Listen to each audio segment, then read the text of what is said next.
Voilà, donc je suis donc Hélène Senard et je suis responsable de l'aumônerie d'un hôpital dans lequel il y a 2 étages de soins palliatifs. J'y suis depuis 4 ans et donc nous accompagnons et environ il y a 36 lits de soins palliatifs. Alors, ce qu'on voit arriver dans nos services, ce sont des patients pour lesquels les traitements ne marchent plus. Il n'y a plus aucun traitement possible. Donc, ils vont être pris en charge par l'équipe de soins palliatifs. C'est une équipe qui est pluridisciplinaire, où chacun a sa voix, que ce soit le médecin, que ce soit l'infirmière, l'aide-soignante, le kiné, l'art thérapeute. Ils se regroupent deux fois par jour, il y a des transmissions, et on parle de chaque patient, comment chaque personne l'a vu. Ce qui est important de savoir, c'est que ce sont des vivants. On ne traite pas des morts, on traite des vivants. Certes, des gens qui ne vont pas faire le 20 km de Paris, mais des vivants, et ils sont vivants jusqu'à la dernière seconde. Donc c'est le regard qui change déjà beaucoup quand on s'adresse à ces personnes-là.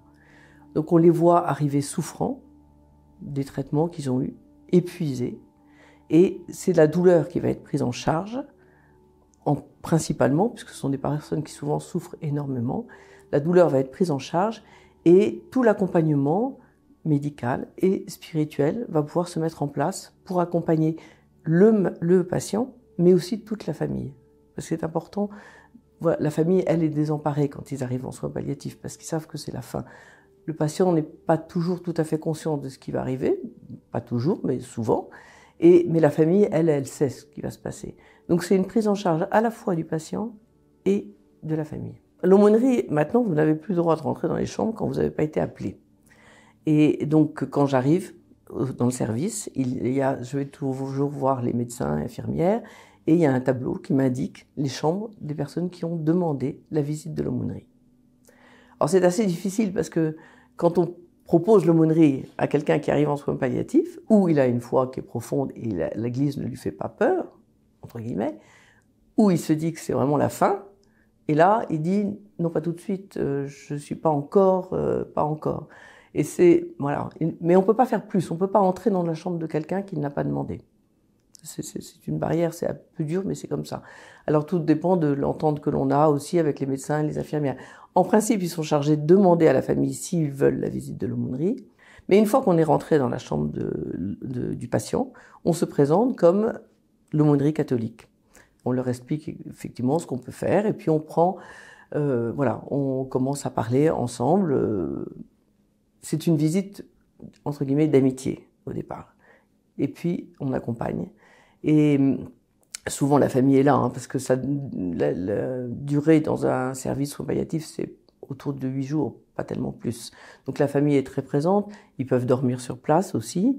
Donc et nous, ils viennent. Alors nous pouvons parler, soit en présence du malade, mais très souvent la famille nous demande de venir à l'extérieur parce qu'ils sont un peu inquiets de comment ça va se passer et quel accompagnement on peut faire.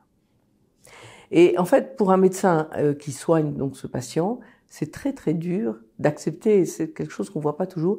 C'est très dur d'accepter que ça marche pas.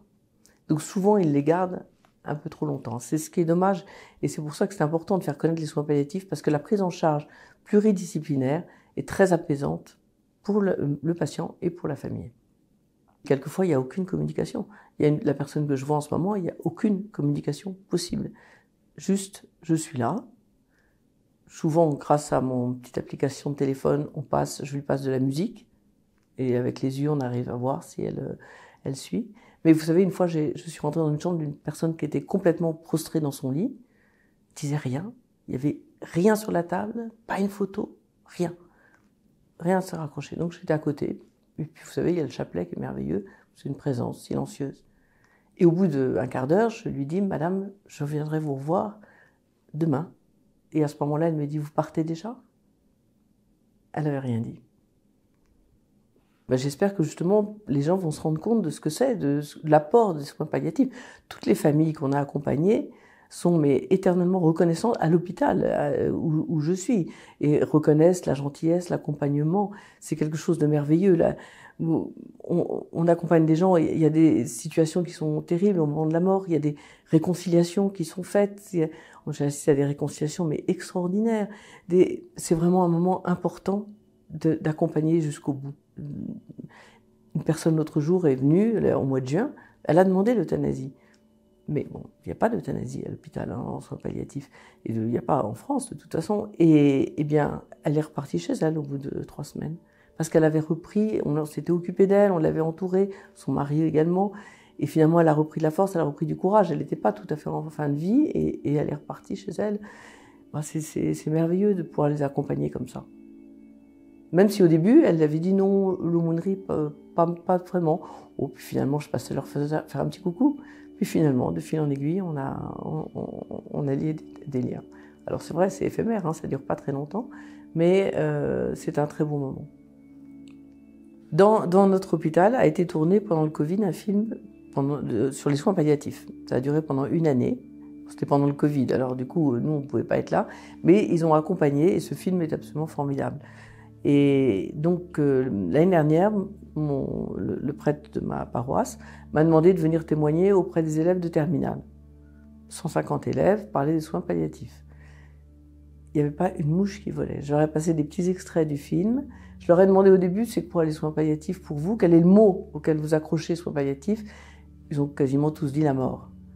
Et à la fin, ils ont vu que c'était la vie. Les soins palliatifs, c'est la vie jusqu'au bout.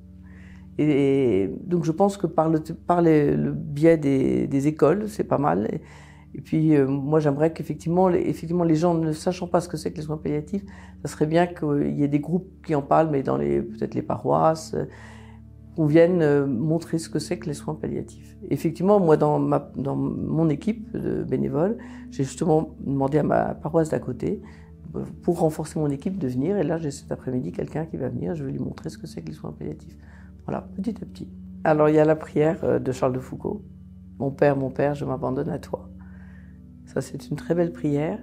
Et nous avons eu l'année dernière une personne qui est décédée, il a dû rester une dizaine de jours, et qui était une historienne, voilà, quelqu'un d'assez remarquable. On a beaucoup prié cette prière ensemble. Et elle la récitait, elle me disait toujours par 2 mots, hein, Hélène, par 2 mots. Et on a récité plusieurs fois. Et c'est vraiment une très belle prière aussi. J'aime beaucoup. Le chapelet, c'est une très belle prière aussi.